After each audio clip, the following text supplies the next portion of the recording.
On this episode of Soul Sparks with Saima, we are joined by our amazing Ruth O'Meara, director of Leafy Green Tours, a boutique company crafting hiking and wellness journeys across Ireland. With years of experience guiding surf and hiking adventures along the wild Atlantic Way and living across the globe, Ruth has returned home to design experiences that help people slow down, reconnect, and heal through the rhythms of nature.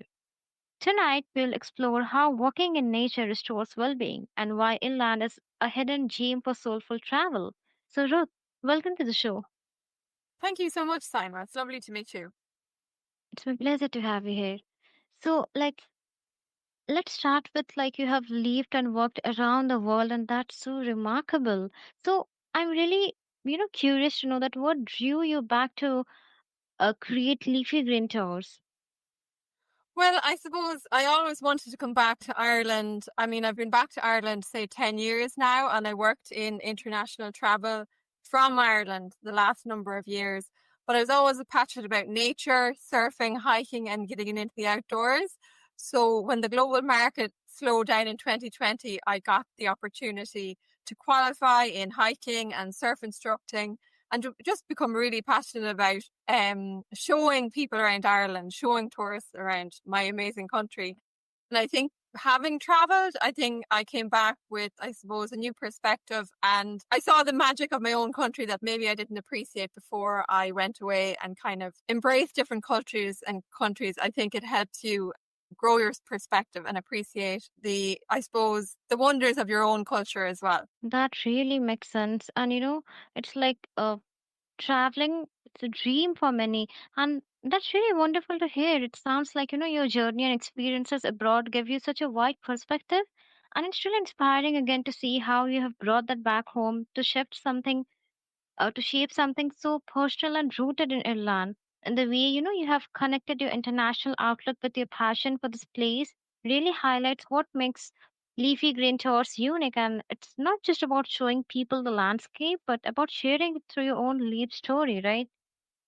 Exactly, yeah. And for me, traveling or doing anything different, it doesn't have to be traveling, but stepping outside of our comfort zone in some way really can help us shift into like a fresh perspective, a different part of our brain. And it can show us that, I suppose there's more to the world than our own little world or our own mindset. So for me, traveling kind of showed me, wow, when I'm somewhere else or even doing something different, even if you don't leave your own area, but if you try something new or a different hobby, it can bring you a joy and open up possibilities that you didn't know were there. So that's what I kind of love to show people or hope to give people on their vacation in Ireland, give them that time and space to maybe get clear on maybe what they want for their own futures. But yeah, that was the benefit of me having the opportunity to travel and work in different places. Um, to kind of, I suppose, appreciate what I had and as well be able to realize how traveling can shift your mindset or doing new things can really, bring us into a different Mhm. headspace. Absolutely, that completely makes sense. So, do you think Ireland's landscapes carry a kind of healing energy unique to that place? Well, for me, it does. Yeah. I mean, Ireland is such an ancient land. I mean, we have heritage sites here that are older than the pyramids, which surprises a lot of people. And we have a considerably small population for the size of the country. So we have a lot of magic hikes and hidden areas and hidden gems. I'm from the Midlands in Ireland, which is called the Hidden Heartlands. And then I also love the West Coast, where there's lots of hidden beaches and mountains. So I feel very blessed that there's so many opportunities to get into nature and bring in people into nature in quiet areas, which I suppose just allows people to reconnect to themselves, really. But people are surprised at how ancient some of the sites are in Ireland, going back thousands of years. That's remarkable, Ruth. And you have put that beautifully, and I love how you describe feelings like blessed. And it really comes to that you don't just see that landscape as scenery, but as spaces that can genuinely nurture and restore people, as you said. And the way you talk about guiding others into those natural places shows such a deep respect for inland's environment, I must say. And it makes clear, that why tours resonate with people on more than just a surface level. Yeah, absolutely. Yeah, I completely agree. And I also work as a leave no trace trainer. So it's kind of about I suppose leave only footprints, take only photos, that kind of philosophy that I suppose the more we can appreciate and respect our surroundings and I suppose appreciate the wonder of how long they've been there. When you look at an ancient tree that's been there hundreds of years or a mountain, it can help, calm the soul, calm the spirit, realize, we've only been here such a short time. Nature has been here so much longer, that we can kind of I suppose it can bring us down from any stress or an anxiety that we have in our life and kind of reconnect to the bigger picture and nature and just the wonder of being alive. So I kind of immersing ourselves in nature and seeing sights that were there long before we were born can really help us ground us and calm us and bring us back to the calm within. So I'm passionate about, I suppose, sharing that with people, helping people de-stress really, because I think in this modern world, um, it can be tough for people with this constant bombardment of technology and information. So if we can just take a step back, spend some time in nature, reconnect with ourselves, I think we can really, really benefit and it can bring us an inner peace. Absolutely, that's a beautiful perspective, reminding us that home can hold treasures we overlook until we return with fresh eyes. Yes, I agree with that. Now, you speak about small steps, big impact.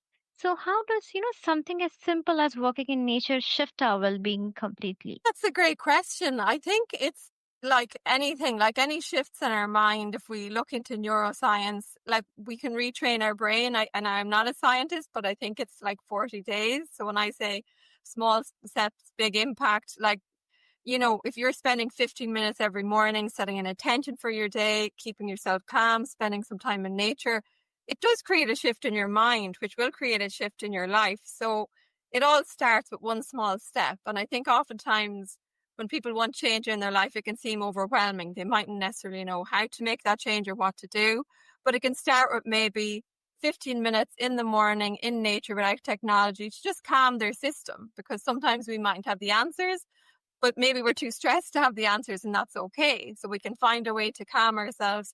We never know that the major impact that can have in our lives. It just might take that little bit of time to get there. But I think the more time we spend in nature, which I'm so passionate about, and spend tuning into our own system and tuning into our own psyche, we'll really start to notice the benefits in our day and our lives, I think. But everything starts with one step, doesn't it? Yes, I agree. I completely agree with that. So, can you share a story of a traveler who, experienced a real transformation just through the simplicity? Through the simple sorry, what was the last words there? As you said, in nature we can find our well-being. So, can you share a story of a traveler who experienced a real transformation just through this simplicity, if you can think of any right now? Sure, yeah. Well, I had one client who, came over very stressed, very unhappy with her job, and she was very overwhelmed and really didn't know what to do. And I suppose I kind of coached her into maybe getting off her phone, taking time when, you just turn off the internet of your phone, go out for a hike, like you're really not going to need it. And I think it can take a while for people to kind of come down from that if they're stressed. And by the end of the week, she was pretty clear on the new career path she wanted to embark on. That was maybe 2 years ago, and she's in a new role now and really happy and has made some shifts in her personal life as well. But I could just really see the impact of her spending a week hiking and just pulling herself out of her busy life in a city in the US. Just created a major shift for her that she could go home with. And I'm sure she'd done some inner work before she came. But I think I've just seen the power of that, spending a week, spending some time outside of your own environment and switching off technology, getting into nature can really help you get clear and realize that, okay, maybe I was too stressed to even figure out the answer. So it was lovely to see that in her. That's such a powerful story, Ruth. And it really highlights, that how something as simple as working in nature can really open people up to deeper shifts, not just physically, but emotionally and mentally too. And I too have experienced this, and I completely agree with that. And I love the way you frame it. Like, it's not something as grand, complicated experience, but as a gentle reminder that being present in the environment can be enough to create real transformation. It says so much both about the landscape and the way you guide people through and the thoughtful way you hold space for them. Yeah, absolutely. And that's, I suppose, kind of what I want to inspire people to do. Wonderful if people can come on a vacation in Ireland with my company, but even if you're in a big city, like it's just getting into a park, putting the phone away. I think we all innately know this. It's in our psyche, but I love to see people transform and calm their systems. And people have said to me, gosh, this is the happiest I've been in a long time because and it's so simple, really. It's so simple to kind of step away from technology for a while. It mightn't be possible to take a week. Maybe it's just 20 minutes each day. But I think all these habits add up to, help us transform in a way that's positive for us. So I'm delighted to be able to share that with people with my company here in Ireland. Yes, that makes it really relatable, showing that healing doesn't always require complexity, but presence, yes. Now, slow travel, feels different from the usual tourist place. So, how do tours embody that philosophy? Yeah, great question. Like, and I like what you said there about it doesn't have to be complicated. And it's so true. It's about simplicity. Like, to me, slow travel is really intentional travel. So, the type of tours I love to offer and I curate are bespoke tours where people have some flexibility. There's hikes every day, and then there's optional activities like maybe a spa or a sauna or a surf lesson or something that appeals to them. To me, slow and intentional travel is about not packing too much in. You don't have to tick every box and see every site. You don't have to have a million photos for Instagram. And I know it's lovely to have some lovely photos and some lovely shots, and there always are fabulous photos. But I think if people can just take away that pressure to kind of deliver for anyone else and just maybe choose an intention before they go on their vacation, maybe they want some inner peace or some clarity or just a word. And then if they can be mindful of that every day, that the vacation actually becomes a transformative space rather than, ticking boxes and feeling like I gotta take a ton of photos and go to all the top 10 sites and maybe spending all your time in a car or a bus to just rush around and have a nice photo album. You'll have that anyway. Like there's so many spectacular places to visit. But just calming down and actually giving yourself a break to actually be intentional about, I actually would like this to be transformative. I would like to be intentional and take time, to disconnect in order to reconnect with yourself, really. Yes, I would say that's really a meaningful distinction you have made, Ruth. I really appreciate that how you describe, slow travel not just as moving at a gentle pace, but as intentional choice. Like you said, a way of, cultivating inner peace and letting the journey itself become the transformation. And again, the way you frame it, the experience goes far beyond just collecting photos or checking sites of a list. It's about truly connecting with the place and with yourself in a way that lingers along after the trip is over. And the way you explained it, that's remarkable. Thank you. And yeah, I absolutely agree with what you said. And to me, when you are traveling in a slower, more intentional way, you never know what magic might cross your paths. And to me, an integral part of traveling is meeting and engaging with locals. And if you're on a really tight schedule and you want to see so many stops every day, you're not going to have time to chat to that sheep farmer down in Kerry or chat to that lady who just made the soda bread for your lunch in the lovely local cafe. Being able to give ourselves times in a place to soak up the experience and be more present, I think can really have deep benefits from us and can bring us back to ourselves. And I think like the world is moving at such a fast speed that to me, slow travel it's really just intentional, natural travel at our natural rhythm. But I think, at times the world pace is so frantic, it can be difficult for anyone to keep up. So this is more of a reminder for us all to slow down. Because I suppose technology is racing ahead so fast. We as humans in our own psyche need to ground ourselves and slow down in some way so that we can, I suppose, reconnect with that inner peace. And for me, nature has that magic. Absolutely. I too believe that, yes, absolutely, nature has that magic. Nature, in fact, has all the kinds of magic we all need for inner peace and healing. So, as we end to Absolutely. this, I would like to ask you that, do participants struggle at first to slow down, and how do you help them ease into it? That's a great question. Yes, sometimes they do. And like every group is different. It's all private groups that I take. So, I mean, I respect that, like, if they wanna if going too slow doesn't work for them, you know what I mean? It's very adaptable to their pace, but I do gently try and get people out of, um, schedule, you know what I mean? Like, some people can come and they're looking at their watch and they're looking at the time, and as a curator of tours, and I work with a lot of excellent guides, like, it's on the guide is organizing everything. The guide is keeping an eye on time all the time. So, like, you're busy with the logistics so that the clients don't have to worry about these things. So I kind of, I suppose in the first day or two, you're kind of proving to their clients like you're delivering so that that trust is built and that they can see that you're on it. And usually that reassures them enough that they can take a step back and they don't have to make sure everything goes to plan. So I suppose it's kind of in the delivery of it in a day or two and explaining to people, you know, once you meet them, kind of doing an induction and letting them know the format of the tour, the thought process behind it, which they already have some idea from, but actually meeting them and kind of showing them, either me or the guide leading the tour, that, you know, there's a plan and that you're capable and that you know what you're doing and it's going to be awesome. And hopefully after a day or two of them checking the watch, making sure everything's on time, they see that, okay, this person is in charge, so I can actually relax a bit. So that's usually how it works. Yes, building that sense of trust sounds, so important, especially when many of us are so used to rushing through life. It feels like your tours give people permission to let go of that urgency and settle into a different rhythm.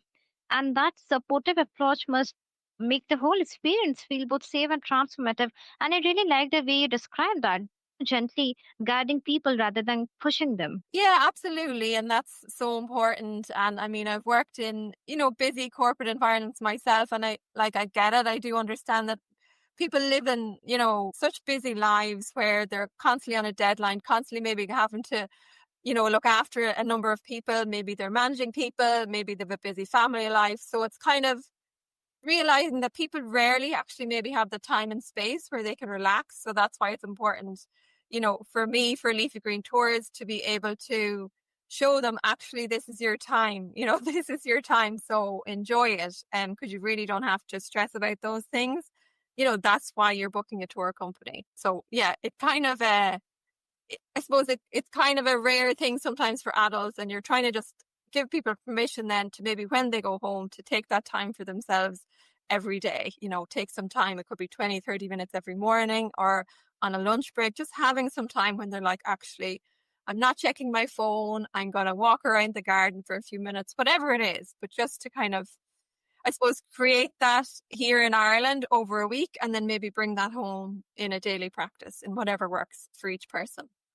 Yes, that's indeed important. We often don't realize at how rushed we are until we finally pause. Yes.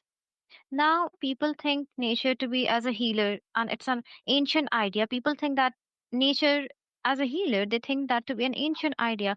So, do you think that that thinking of people, that opinion of people, it's because of technology? Is technology the biggest wall to that connection, or is it more about the mindset of people? Like, I do think technology is a huge challenge for us, because when you look at how, you know, how long it's taken for our brains to evolve to where they are now versus how the rapid speed at which technology has evolved even in the past 30 years, like our brains haven't, you know, changed as much as technology has. So we are being bombarded with things that our ancestors weren't. So even if we just step back and look at that, like the amount of messaging and advertising and screen time we have every day, like if you look at 50 years ago, all of the people who lived before that didn't really have this level of bombardment from technology.